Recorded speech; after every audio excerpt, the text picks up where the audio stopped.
पीले दांत वाली बहू। रंजना कभी ब्रश नहीं करती थी। उसे कितनी बार उसके माँ बाप ने डांटा, लेकिन उसका कोई असर उस पर होता ही नहीं था, जिस कारण से उसके दांत पीले पीले हो जाते हैं। शादी के बाद। अरे बहू, वैसे तो तुझ में कोई कमी नहीं है, पर तेरे दांत इतने पीले कैसे हैं बेटा? कैसे मतलब? कोई सर्जरी थोड़ी ना कराई है। वो तो क्या नाम, मैं ब्रश नहीं करती थी तो पीले हो गए। अब क्या करूं? आप कहें तो लाल करवा लूं या फिर काले? यार ये क्या है, क्यों माँ से लड़ रही हो? लड़ रही हूँ? अरे मैं लड़ रही हूँ या ये बोल रही है कि दांत पीले है, पीले। अरे तपस्या थोड़ी ना की है इन्हें पीले करने के लिए। बकायदा ब्रश नहीं किया है 20 साल तक, तब जाकर। छी, कैसी बात कर रही हो? ये उस वक्त तो पीले नहीं थे जब हम लोग तुम्हें देखने आए थे। अरे तब साफ करवा लिया होगा डेंटिस्ट के पास जाकर। अब देखो कैसे पीले पीले लग रहे हैं। रंजना सास की तरफ गुस्से से देखती है। फिर शुरू हो गई पीले पीले पीले। अरे पीले तो तब भी थे जब मेरे हाथ का रसगुल्ला उड़ा उड़ा कर खा रही थी और बोल रही थी, लड़की नहीं गुणों का खजाना दे रहे भाई साहब आप। खैर, अब वो लोग करते भी तो क्या करते, पीले दांत वाली बहू पल्ले पड़ी थी तो झेलना तो था ही। एक दिन कीर्तन में रंजना गाना गा रही थी। अरे कमला बहन, माँ का द्वार है, यहाँ तो सब शुद्ध होकर आते हैं, फिर अपनी बहू को ब्रश भी नहीं करवाती तुम। दूर से पीले पीले दांत भक्ति में बाधा उत्पन्न कर रहे हैं। अरे कोई 2 साल के बच्चे थोड़ी ना लेकर आई हूँ मैं बहू बनाकर। अच्छी खासी लड़की है, अरे कैसे करवाऊं ब्रश? ये तो उसे खुद करना चाहिए ना। अब माँ बाप तो इसके जैसे तैसे निपटा दिए, ये नहीं सोचा कि सास कैसे संभालेगी। सास बहू को लेकर घर आ जाती है, लेकिन सोच लेती है कि अब इसे लेकर कहीं नहीं जाएगी। अगले रोज बहू कहती है, अरे क्या हो गया, मंदिर नहीं जाना क्या? कीर्तन का वक्त हो रहा है। मेरी मधुर वाणी से कान्हा जी जागते हैं और सोते हैं। आप तो जानती है ना उनकी भक्ति में कितना मन लगता है मेरा। वो क्या है ना, तबीयत ठीक नहीं लग रही है मेरी, आराम करूंगी मैं। तबीयत ठीक नहीं लग रही? अभी तो मिथुन के गाने पर नाच रही थी आप, और अब बोल रही है कि तबीयत ठीक नहीं लग रही। अरे भक्ति में मन लगा लो सासू माँ, ऊपर जाना है, क्या मुंह दिखाओगी आप? हाँ? सास को बहू की बात पर गुस्सा आ जाता है।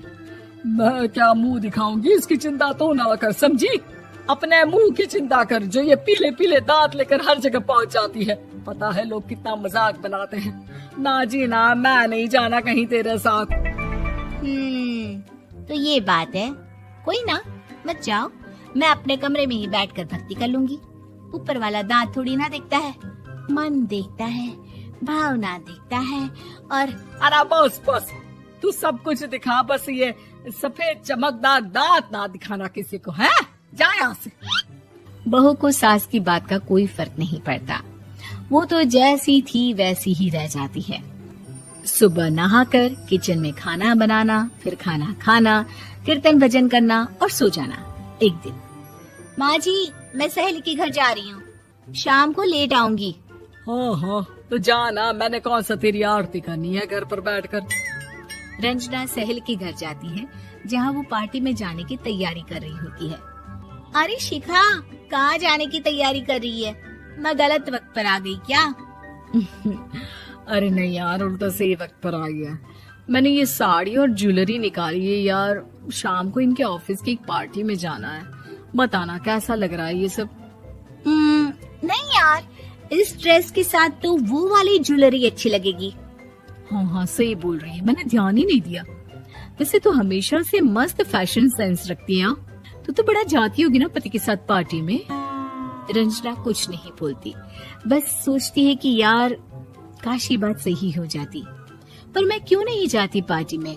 क्या इन लोगों की कोई पार्टी होती नहीं होगी? रंजना घर आती है और रात में पति से सवाल करती है, एक बात बताइए, आप मुझे किसी पार्टी में क्यों नहीं ले जाते?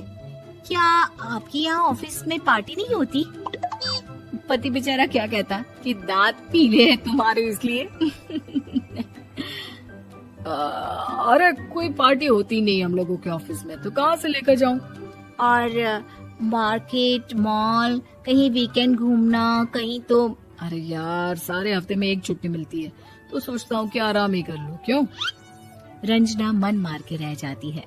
पहले कभी सास के साथ मंदिर जाया करती थी, लेकिन वो भी सास ने ले जाना बंद कर दिया। घर बैठी बैठी रंजना बोर हो जाती है। तभी उसे आइडिया आता है और वो मायके जाने का सोचती है। सासू माँ, 2 दिनों के लिए मम्मी के घर जा रही हूँ। अच्छा ठीक है, आराम से जा।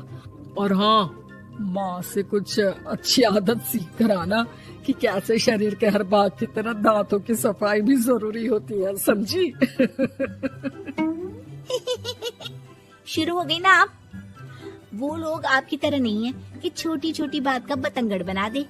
उन लोगों के लिए मैं मायने रखती हूँ, ना कि मेरे पीले पीले दांत। रंजना माँ को बिना बताए उन लोगों को सरप्राइज देती है, लेकिन जैसे ही वो दरवाजे पर पहुँचती है, अंदर देखती है कि घर वाले कहीं जा रहे होते हैं।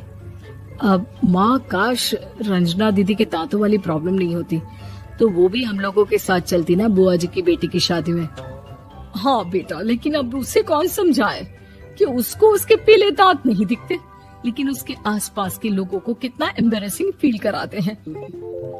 मुझे तो कितनी बार उसके स्कूल की टीचर ने शिकायत की कि उसके साथ कोई लड़की बैठना भी नहीं चाहती, और ना ही कॉलेज में कोई उससे बात करना चाहता था। लेकिन पता नहीं क्यों उसे ये बात समझ में ही नहीं आती।